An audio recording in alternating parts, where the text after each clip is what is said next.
This topic, as far as the U.S. government is concerned, is one of the most highly classified matters that the government deals with. I've interviewed dozens of people, read thousands of pages of books, watched a number of documentaries, and still get new information every week. What you'll be hearing in this presentation is a very compact version of what's taken me literally 27, 28 years to learn. 2016, things will start to get bad.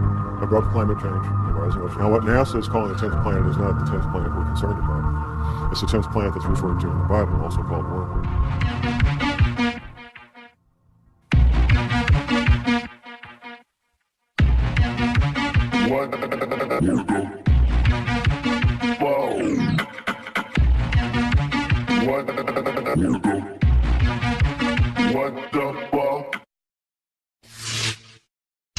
The first thing I'll ask you this question.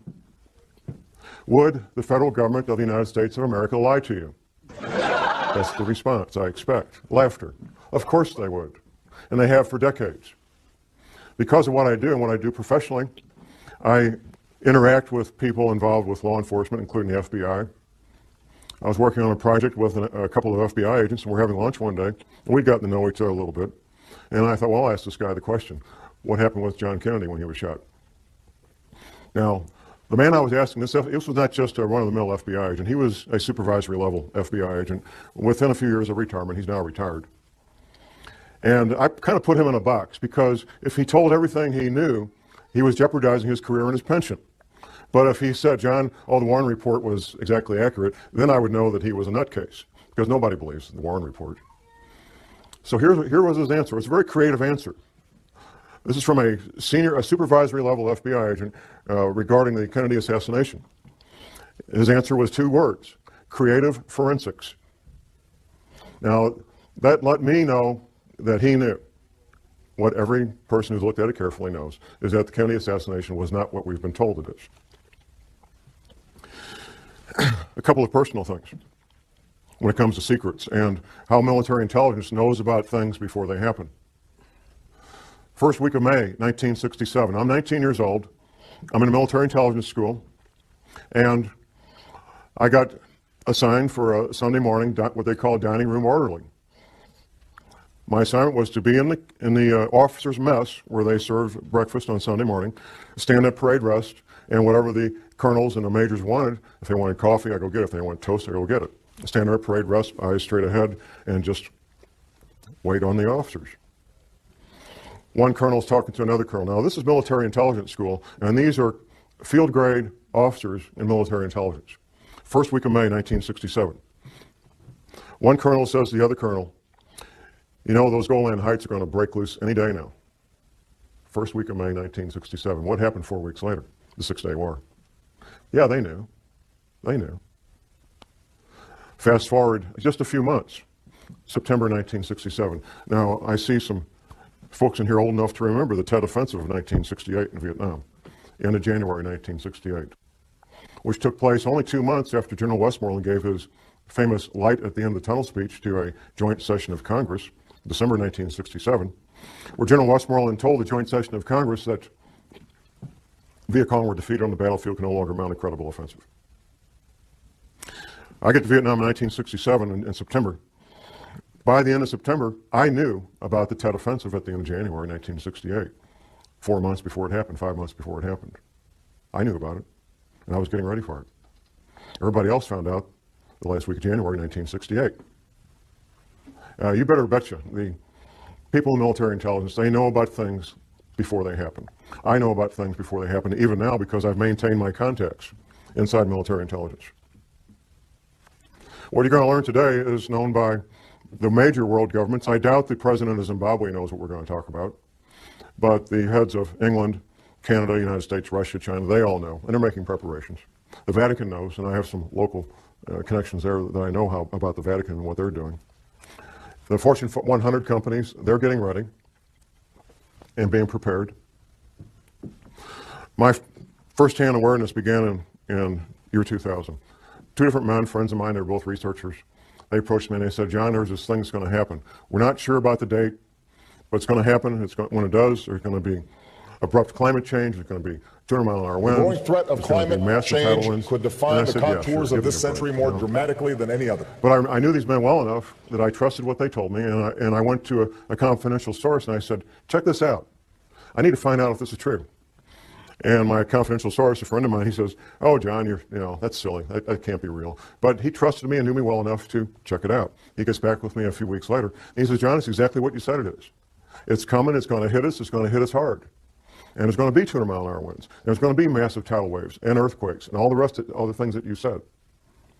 That was in the summer of 2000. And what should give us hope that this is a turning point? That this is the moment we finally determined we would save our planet. My research has continued. I've continued to develop my sources and put the whole thing together so I can make this presentation. I've got copies in the lobby that I'll make available for anybody that wants it. It's the Department of Defense study done by a private think tank about abrupt climate change. Now, the Department of Defense spent many thousands of dollars to have this private think tank put this paper together. And I've got a quote from this, and what I've got out here that you can get is the open source unclassified version. The classified version I haven't been able to get my hands on. But here's the first paragraph of that paper by Peter Schwartz and Doug Randall. Recent research, however, suggests that there is a possibility that this gradual global warming could lead to a relatively abrupt slowing of the ocean's thermohaline conveyor, that's the Gulf Stream, ladies and gentlemen, which could lead to harsher winter conditions, sharply reduced soil moisture, and more intense winds in certain regions that currently provide a significant fraction of the world's food production. With inadequate preparation, the result could be a significant drop in the human carrying capacity of the Earth's environment. That means people are going to die. That's what that means. Has anybody seen the film The Day After Tomorrow? Anybody? Okay, a few. There's some science in there and some science fiction. If you haven't seen it, I would urge you to get a copy from the library, borrow a copy, whatever it takes. The opening scene is something, it's a dramatic interpretation of what really did happen, which was Larsen Ice Shelf B breaking away from the Antarctic continent. That really did happen. Very dramatic event. Now, some of the science in there is what will be happening in the future with abrupt climate change. The science fiction in that film is what's going to cause it. And the science fiction is human activity creating CO2 greenhouse gases. That's the science fiction. There's 3 characters in that movie. They're oceanographers, and they're on a little island off the coast of Scotland. And quite frankly, they could be anywhere because you can do this from your home if you've got internet access. There's buoys out there in the Atlantic that gives 24-hour, 7-day-a-week readings of the ocean temperature. And anybody can do this any place. You don't need to be on a little island off the coast of Scotland. So they're sitting there watching the ocean temperatures off the coast of Scotland. And then there's a dramatic drop in temperature on one buoy, then another buoy, and so forth. And what they're watching is the North Atlantic thermohaline conveyor, which is also called the Gulf Stream. From my private sources, I know that in real life, not in Hollywood films, but in real life, PhD oceanographers, 24 hours a day, 7 days a week, are actually doing that on both sides of the Atlantic, and they're very, very concerned. Just a couple of years ago, there was an announcement that the Gulf Stream had slowed down by 30%. My private sources tell me it's been more than that. Now here's the deal. You look at a map of the world, and you've got England, Ireland, and Scotland here, and you got Moscow here. They're both the same distance from the North Pole. They're both the same distance from the North Pole. England, Ireland, Scotland, and Moscow. What's the difference? I mean, they rarely see any serious snow in England, Ireland, and Scotland. They don't have furnaces like we do because it doesn't get to be 10 degrees. And they certainly don't have the winters of Moscow, even though they're the same distance from the North Pole. The reason they don't is the Gulf Stream. The Gulf Stream is that ocean of warm water that comes up from the Caribbean, the Gulf of Mexico, up the east coast of the United States, goes over and down past England, Ireland, Scotland, past France, goes on south, makes a big circle. That's the Gulf Stream. That's what gives England, Ireland, and Scotland the very temperate, mild winters that they've always enjoyed. The best PhD oceanographers on the planet know that it's slowing down, and they know it's going to stop. There's some disagreement about when. And because there's some unknowns that they have to try to do some guesswork. But here's what makes the Gulf Stream work. It's the salt content. It's the salinity of the ocean. The salt content of the ocean allows that big engine to pump that water up, go over and come back down and do that big circle of thousands of miles. The salt content is changing because of melting freshwater ice in Greenland and melting freshwater ice in the Antarctic. Now, the melting ice at the North Pole doesn't make any difference because that's floating salt water. So it doesn't make any difference. It doesn't change the sea levels, it doesn't change the salinity of the ocean. This fresh water being introduced into the ocean is reducing the salinity of the ocean. That's slowing down the Gulf Stream, and at some point it will stop. 3 years, 5 years, 20 years, I can't tell you when. And the best PhD oceanographers on the planet can't tell you when. They can tell you it's about to happen, though. As I started tracking this matter of abrupt climate change and rising ocean levels, I incorporated into casual conversations with people I knew and came in contact with. I was having lunch one day with a friend of mine. This friend is a veteran of the U.S. Navy Submarine Corps. And I was talking about what would be causing this, because I did pretty quickly learn what would be causing the rising ocean levels and abrupt climate change. And my friend starts telling me what he heard at a classified U.S. Navy briefing.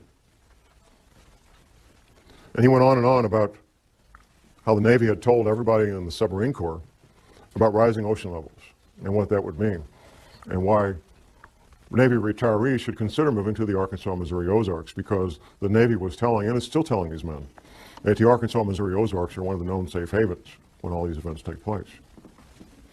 Later that night, I got home and I was thinking about our conversation, and something occurred to me that hadn't occurred to me while the two of us were together, and it occurred to me that we were talking about the same thing.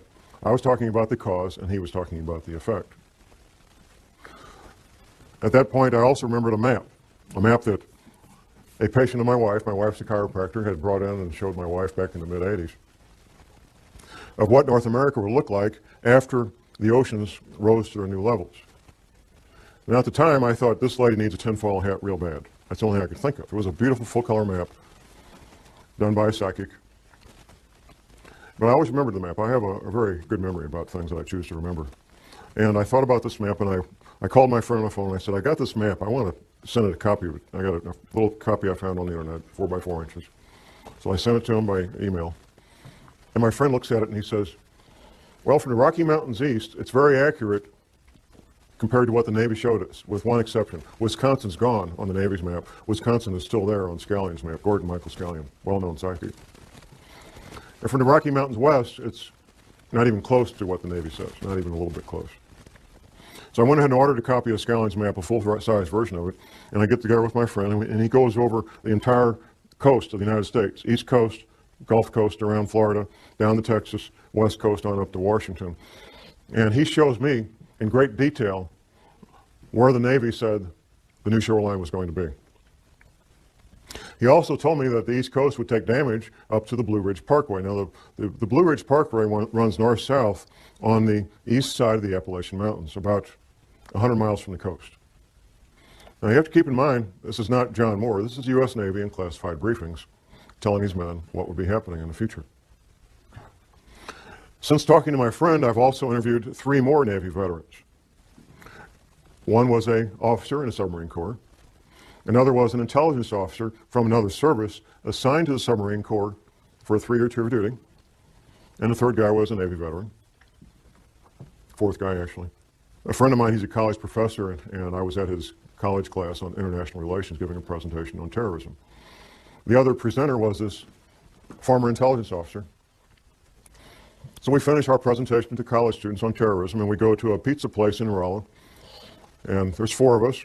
Myself, I'm sitting here, the retired intelligence officer, his wife sitting next to me, and the intelligence officer himself sitting across from me, and my friend and college professor is right over here. Once I found out that he did a 3-year tour of duty with the Submarine Corps, I knew I had to ask the question. I might never see this man again in my life. I got to ask the question. Now, we haven't talked about rising ocean levels. And this you have to keep in mind, this is a basic tool of investigative work, is interviewing witnesses at different times and different places, interviewing witnesses that don't know each other. You want to get to the heart of a matter, that's the way it's done. You find witnesses who don't know each other that have the same information, and you interview them at different times, different places. So I asked him, tell me what you know about rising ocean levels. His wife sitting next to me, before he can even speak up, his wife sitting next to me says the following. We were on our last duty assignment and we were at the Pentagon. Now we've been all over the planet, typical military family, and we had to pick a place to retire. We chose the Arkansas, Missouri Ozarks because of rising ocean levels. I had my answer. I had my answer. We talked about that a little bit more. A few weeks later, I made a lunch appointment with him, and I brought the map with me that I'd revised after going over with the first submarine veteran. I brought it with me. We met at Steak and Shake, had lunch, and I had him revise the map even further, getting a few more details in there. The third submarine veteran, retired submarine officer, he's one of my pistol students. We had lunch and we talked, and he says, John, I signed these non-disclosure agreements. If I tell you what I know, I can lose my pension. I have to be out 5 years before I can tell what I know about rising ocean levels. I've only been up 3 years. I said, well, can you blink your eyes once for yes and twice for no? Then you won't be talking. He says, yeah, I can do that. The retired submarine officer verified what the other two submarine veterans had told me earlier.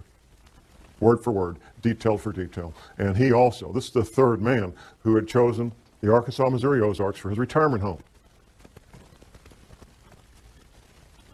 The Prophecy Club, a Christian group out of Topeka, Kansas, they sent me on a nationwide speaking tour in 2005 on this topic. And I'm up in Detroit speaking on this. On one of the breaks, I have a man walk up and introduce himself to me. He says, John, I'm in the insurance industry. And we've wondered for years, us in the insurance industry, why is there such a cluster of retired Navy people in the zip codes of the Arkansas, Missouri Ozarks? Now I know. Now I got my answer. The Navy knows. Another pistol student of mine, retired Navy guy. I said, what's the altitude of your new home? He told me to the foot the altitude of his new home. How many people can do that? Almost nobody. He told me to the foot the altitude of his new home in the Arkansas, Missouri Ozarks. Absolutely he did. How many planets are there in our solar system? 9? Okay. NASA. Never a straight answer. NASA. July 29th, 2005, announced the finding of the 10th planet, named Xena. Do a Google search. They did. Don't take my word for it. NASA announced the finding of the 10th planet, named Xena, 29th of July, 2005. Parade magazine and the Sunday newspaper. It was the front cover of the January 15th, 2006 edition. A friend of mine, I started telling him about these matters in 2004.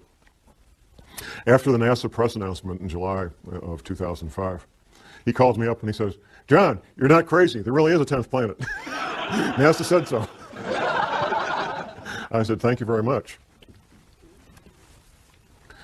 There has to be a cause.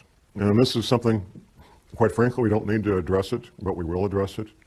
The cause is the 10th planet. Now, what NASA is calling the 10th planet is not the 10th planet we're concerned about. It's the 10th planet that's referred to in the Bible, also called Wormwood. The closer you are to the current equator, whatever that might be, the better off you are when these things happen, if there's a pole shift, because your climate's not going to change all that much. If you're in Miami, Florida, and we have a 20-degree pole shift, you're not going to end up with a really, really bad winter. You're going to have a mild winter. But if you're in Maine, and you got a 20-degree pole shift, you could end up with the weather of Siberia, real easy. And when this 10th planet comes through our solar system every 3,600 years, it just causes severe problems on our planet. Interacting with the Earth, electrically, and with gravity both. The back of your paper, no need for panic, there's a number of books cited that you can get from the library or purchase from different authors that talk in great detail about these planetary matters.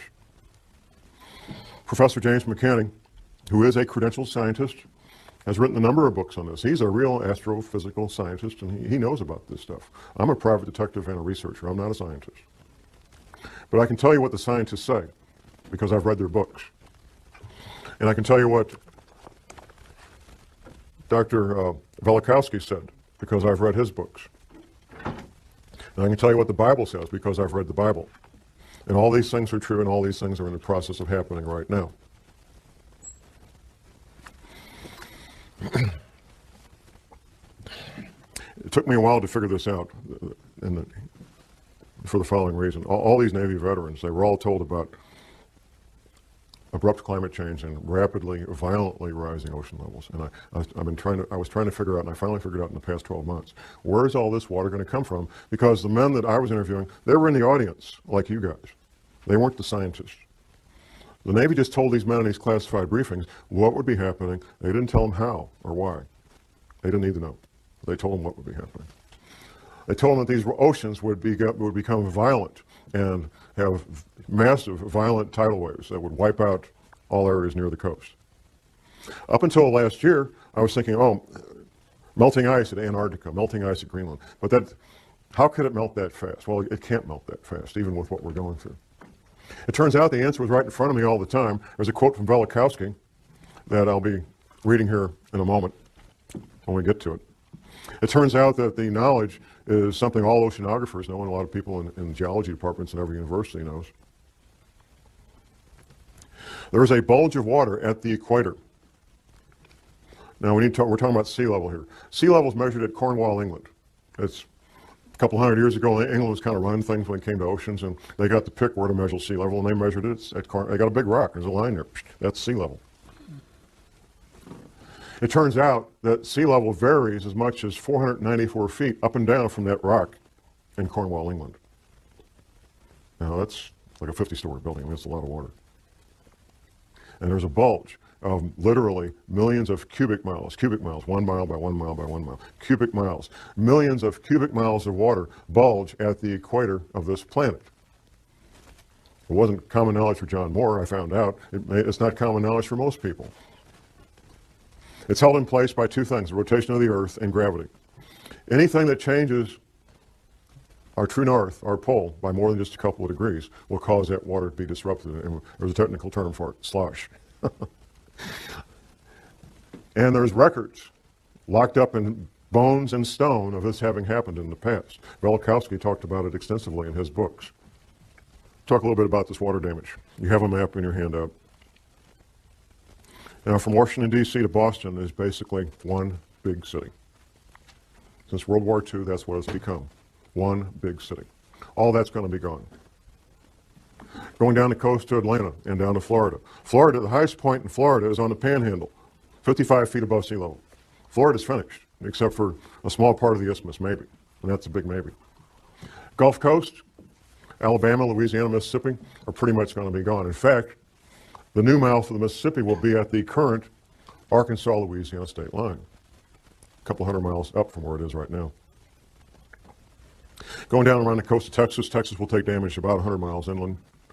California will take damage 25 to 100 miles inland, depending on a couple of things, the level of the altitude above sea level and seismic activity. On up the west coast to Oregon and Seattle, all coastal areas being damaged 50 to 100 miles inland. And once again, seismic activity is going to play a big role in what happens. Locally in the Midwest, we have something called the New Madrid Seismic Zone. Once the Mississippi River becomes 50 to 100 miles wide, the U.S. Navy, not John Moore, the U.S. Navy says it will trigger at least 3 9-point plus earthquakes on the New Madrid Seismic Zone. Southern Illinois will basically be one large swamp. In fact, Southern Illinois is already pretty swampy. If you fly over the Mississippi River right now, you can see where the river used to be. You can see where its banks were at one time. A much, much larger river than it is now. I mentioned Wisconsin will be gone. The Great Lakes will become one vast inland sea joining up with Hudson Bay up in Canada. That's what the Navy says. And it's kind of ironic and kind of caught my attention when all of these Navy veterans, these submarine veterans, they all look at this map and say, John, Wisconsin's gone. It's finished. There's not going to be any more Wisconsin. Florida's gone. Louisiana, Alabama, Mississippi, finished, gone. EPA, our friends. Now, a lot of people make fun of the EPA and hate the EPA, but like most government agencies, most of the people that work there are good men and women with good intentions, including a lot of scientists. The EPA had a library, past tense, until 2007. The library containing the largest collection of cross-referenced, important term, cross-referenced articles and manuscripts on man-made compounds and biological agents in the English language. In 2007, It was closed. The EPA library was closed, and it was a number of different locations around the country, closed to even EPA scientists could not access it. Anybody see Al Gore's film, An Inconvenient Truth? Okay, once again, I encourage people to watch this movie. There's some science in there, there's some science fiction.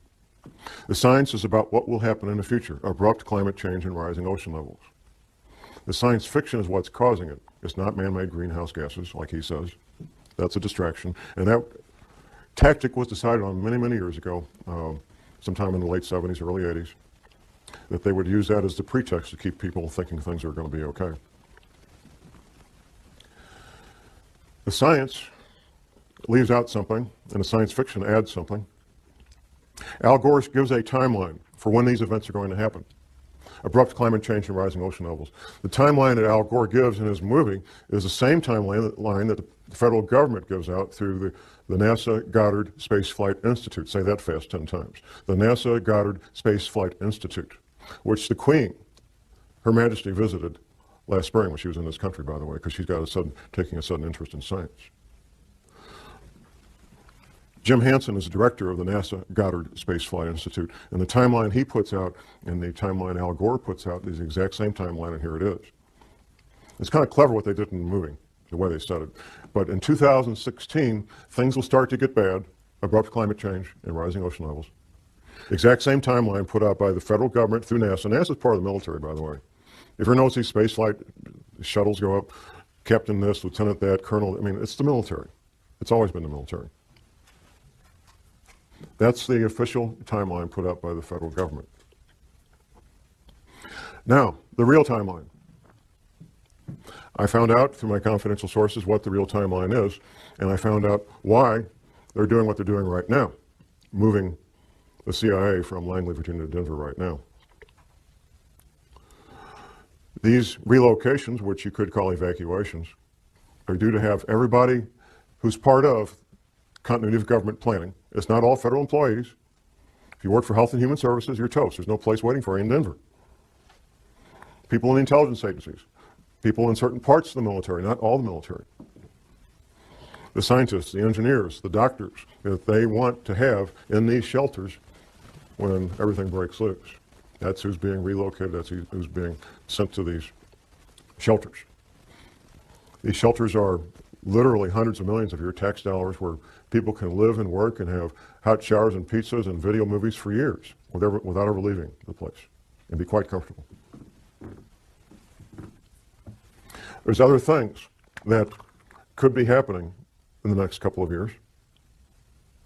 Those of us who research these matters and share these concerns, we all know that there's multiple agendas proceeding forward, and that what we sometimes refer to as a New World Order, which will be basically corporations running everything, banks and corporations, they fully expect to come out on the other side of this intact. A fellow radio talk show host from my station, he lives down in Northwest Arkansas, not far from Walmart headquarters. He says, John, I get plain brown envelopes with no return address sent to me from people that work inside there at middle and upper management levels, giving blueprints of the shelters that Walmart's built for their people. They expect to come out on this. Another friend of mine was working with a Catholic group here in St. Louis, and his job was to help set up military-grade radio communications between the Vatican group in St. Louis and the Catholic group in St. Louis, and the Vatican. Military-grade two-way communications. We're not talking 10-4 good buddy CB stuff. The real military-grade radio communications. The agendas of the people that control the world, the international bankers and the Fortune 500 and so forth, is to have a planet with far less people on it than there is now, either inadvertently through these earth changes or by design, through World War III, a flu pandemic, or severe economic collapse leading to societal disruption, or all three happening at the same time. These are all matters that could be happening in the not too distant future. I refer to what we're living in right now as phase one. Phase one is where normal commerce takes place. We can have our careers, interact with our families and our social events that we normally do. and life appears to be normal. The powers that be are using phase one to finish their final preparations. This shelter I talked about here at Weldon Springs, Missouri, it took almost twice as long to build it as they anticipated. They kept running into the various problems that any construction project has, but they got it built. And they're using these remaining months to finish up whatever final preparations they need to get their people in place and get moved. Phase two will be when these earth changes events, abrupt climate change, bizarre weather, earthquakes, tidal waves, all become so numerous that they become daily news. In fact, when I meet people out in the street, almost everybody comments on how bizarre the weather has become. And that's pretty much a topic of daily discussion. The government, the powers that be, will claim that these bizarre weather-related events are related to global warming. And when they're happening, that we need to start cutting back on our creation of CO2 greenhouse gases. Since I've been watching these matters the past 9 years, I watched it incrementally become a bigger and bigger media event. Up to the point where Al Gore got the Academy Award for Best Documentary in 2007. Then it was like, we're off to the races. Where up until that award, that Academy Award, global warming related news stories was maybe twice a week. That was about what I was seeing. Since then, since he got that Academy Award, it's been daily, 7 days a week, global warming stories. And there will be no end to it. As long as there's news, as long as they're capable of broadcasting news, you will have global warming stories every day of the week from now on. As these events become more severe, you're going to hear more and more men with lab coats from NASA talking about global warming being caused by human activity, and that it will be better and everything's going to be okay, so you can go back to your baseball games and go back to work Monday morning. Things are going to be fine. That's phase two. Phase three will be a relatively short period of time. It may be a matter of a few days, maybe a week. It won't be long.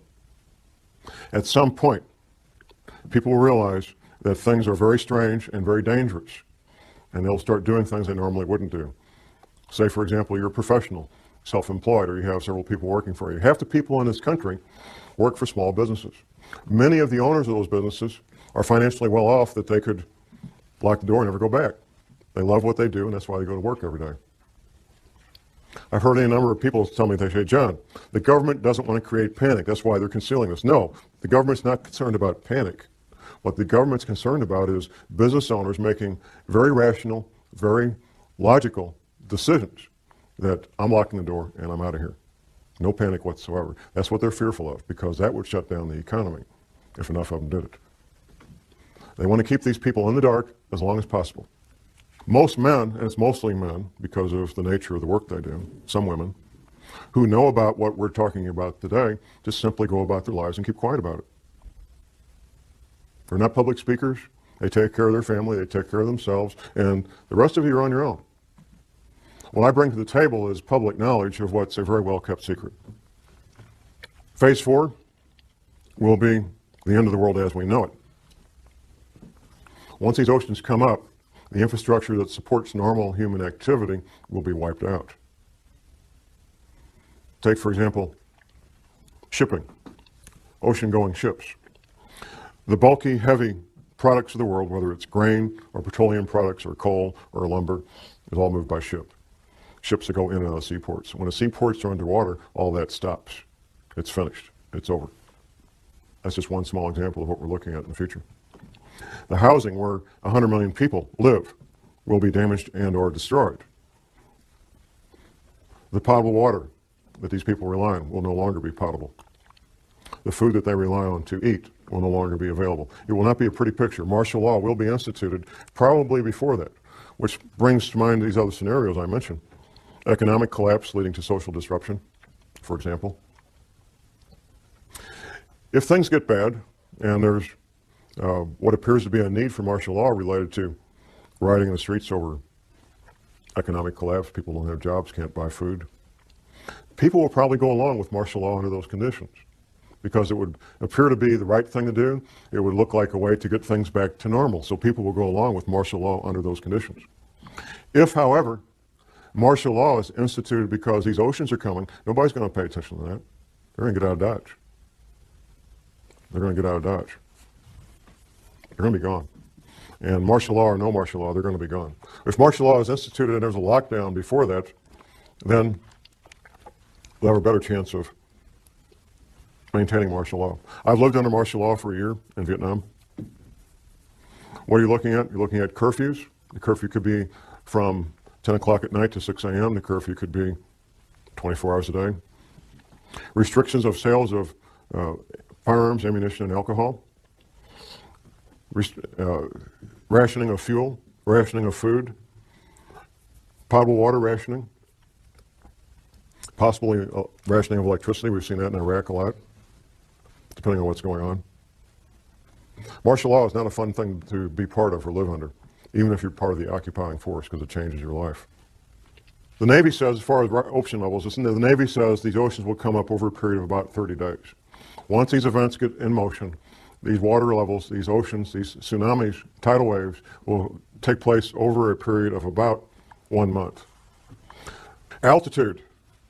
The Navy says that everything 100 feet sea level and below will be completely destroyed. The Navy says everything at 400 feet and below is at risk of being damaged and or destroyed. But there's more to this.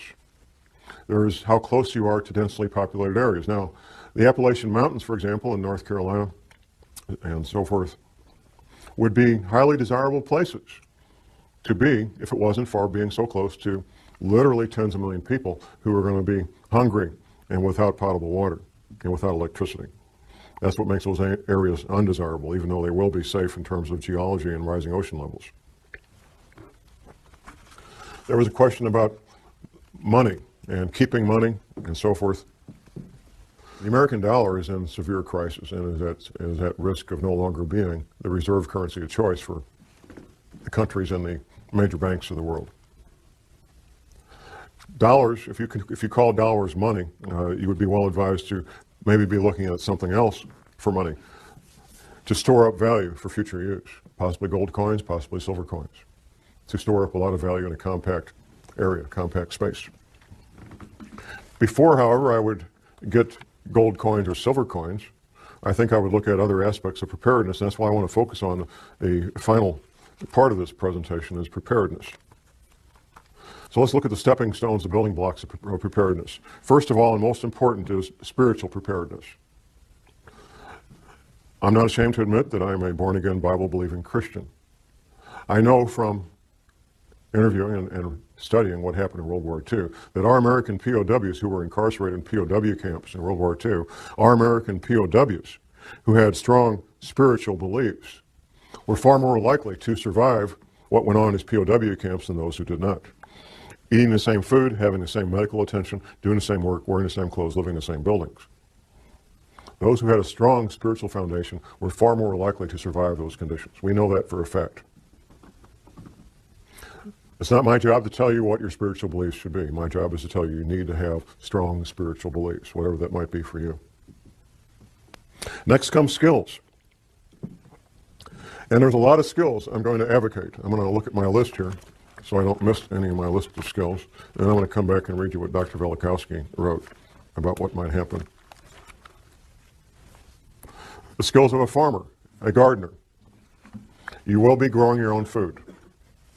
The skills of a paramedic. Now we get so used to, if somebody gets injured, we dial 911, and in a few minutes there's a wonderful shiny ambulance with these highly trained technicians. They got all the stuff they need to save life. In a future where things no longer work like we're used to, you're going to be your own paramedic, or you're going to sit there and watch your loved one bleed to death from a chainsaw accident or whatever it might be.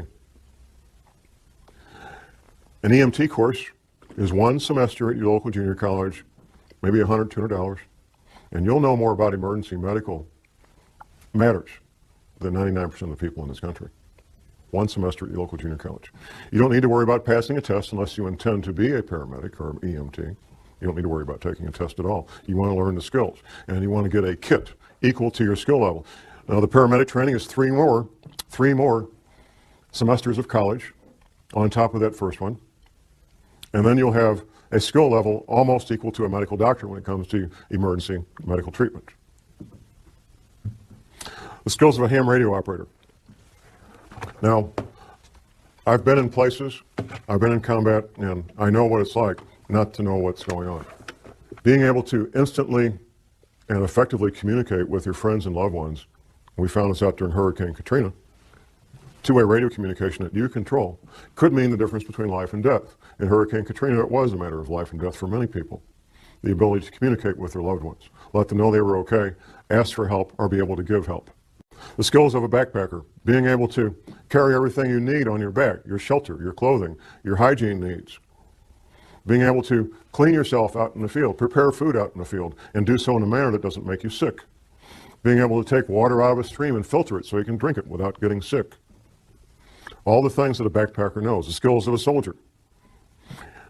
In a severe crisis like Hurricane Katrina, for example, you're your own cop, you're your own soldier, or nobody's protected. That's what it comes down to. You become your own soldier, you become your own police officer, and you protect your loved ones because of these skills that you learn. Animal husbandry. In a severe long-term crisis, having goats and sheep and chickens and ducks and rabbits can mean the difference between a fairly good and healthy diet and one that's terribly lacking in protein. It's extremely difficult to get the protein you need from an all-vegetable diet. Extremely difficult. The skills of a carpenter, of an electrician, of a plumber. Things that we may call up a professional to do now, you will be on your own to make these repairs. The skills of an automobile mechanic. All these skills take years to learn, and you can't learn them out of a book, at least not and be very effective. There's some things you can learn out of a book, but without practical application, you're just guessing on how this stuff works.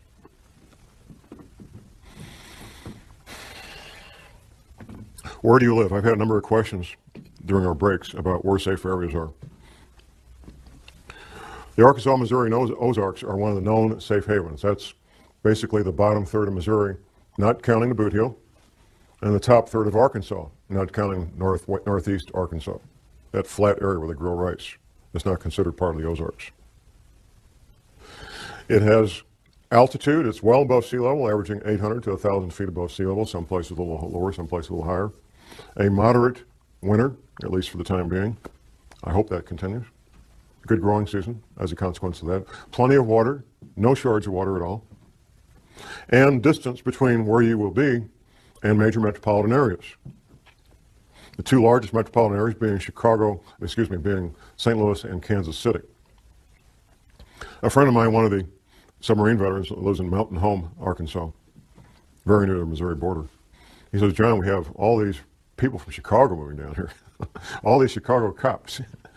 Maybe they know something, huh? If you're choosing a place to live and thrive during a severe long-term crisis in the Ozarks, you may think, well, myself and my spouse, we can do this. Then I remind people who are considering that of the number 168. 168 hours in a week, and in a severe long-term crisis, somebody's going to have to be awake 168 hours a week. Because no people can do that, I suggest that at least 6 adults come together and decide to shelter as a group. I also suggest that people have at least a 2-year supply of food. Professor McCanney, in one of his books, his 60-page pamphlet about surviving Planet X, he mentions the possible future need, to establish a new calendar. It goes something like this. If there would be a pole shift, it would change the seasons, it would change the calendar. In fact, within recorded history, the calendar has changed from 360 days to 365 days. This has happened in the past. If it changes more than 3 or 4 weeks, though, here's what could happen. You could plant your seeds at the wrong time. If you plant your seeds at the wrong time and you can't go to the grocery store to get food, this could be a life-threatening situation. So you need to be able to know when the time to plant is so you don't plant at the incorrect time and end up losing all those valuable seeds. Now, I need to go back to Dr. Velikovsky's quote here. Dr. Velikovsky was a medical doctor, and he wrote several books about these matters, and he was hammered on mercilessly. One of the things Dr. Velikovsky did was reconcile calendars, like when you reconcile your checkbook. And it's the nature of professionals in all professions not to talk to people who don't do what they do. And nobody had ever done this previously. And it's not easy to do, reconcile calendars from these ancient cultures. Dr. Velikovsky made an observation. There is a passage in the Bible. The Israelis are having this battle, and They need a few extra hours to win this battle, and guess what? They got a few extra, their day was a few hours longer. You know the quote, Jim. The incident, right. Now, typically when we study the Bible, if there's something we can't understand, we just say, well, God's just trying to make a point. This really didn't happen.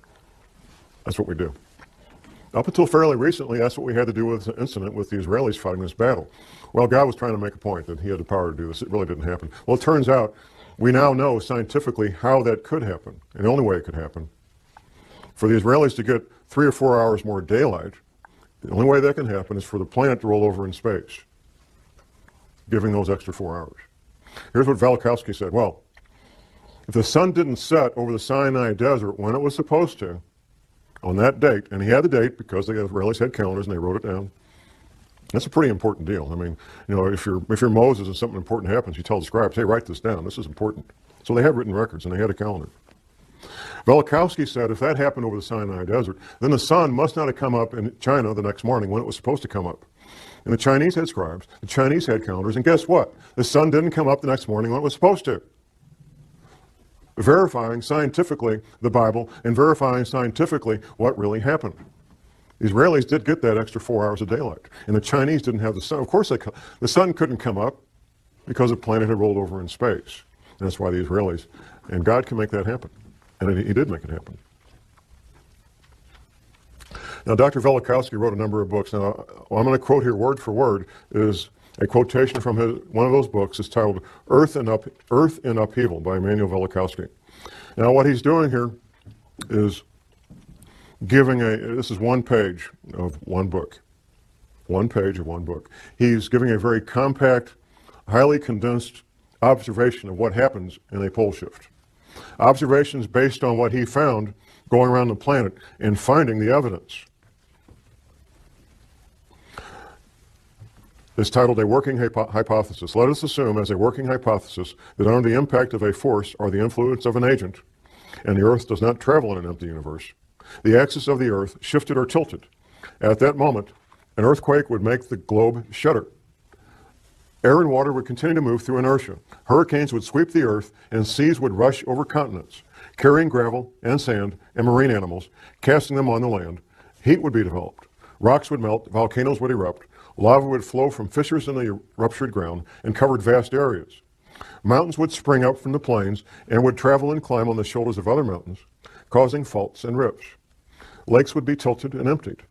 Rivers would change their beds. Large land areas with all their inhabitants would slip under the sea. Forests would burn. Hurricanes and wild seas would wrest them from the ground on which they grew and pile them, branch and root, in huge heaps. The seas would turn into deserts, their waters rolling away. And if a change in the velocity of the Earth's rotation, slowing it down, should accompany the shifting of the axis, the water confined to the equatorial oceans by centrifugal force would retreat to the poles, and high tides and hurricanes would rush from pole to pole, carrying reindeer and seals to the tropics and desert lines into the Arctic, moving from the equator up and down the mountain ridges of the Himalayas and down the African jungles, and crumbled rocks torn from splintering mountains would be scattered over large distances. And herds of animals would be washed from the plains of Siberia. The shifting of the axis would also change the climate of every place, leaving corals in Newfoundland and elephants in Alaska, fig trees in northern Greenland, and luxuriant forests in Antarctica. In the event of a rapid shift of the axis, many species and genera of animals on land and in the sea would be destroyed, and civilizations, if any, would be reduced to ruins. It paints a pretty bleak picture, and hopefully that won't be what we're in for. I can't stand here and prognosticate exactly what we're in for. I can tell you for a fact that the federal government has been spending hundreds of millions of your tax dollars getting ready for this since at least 1979, at least. That the Fortune 100 companies, or at least many of them, I don't know which ones, but many of them know about this. The major governments know about this and are making preparations. China and Russia both know about this and they're taking what precautions they think are important and need to be done. There's a lot of people and a lot of entities that know about this. I don't know what else I can tell you. I've answered every question that I'm aware of. My passion is to help people be safe. I've seen the consequences of not being prepared. I've seen violent death firsthand. I've smelled the bombs. I've seen the bleeding bodies. I've heard the screams of the people dying in agony. And it's not a fun place to be. My passion is to see people be safe. And I'll do anything I can to help people be safe and be prepared. That's my passion. That's why I'm up here doing this. And with that, I will ask that God bless you all and that God bless this country. And thank you very much.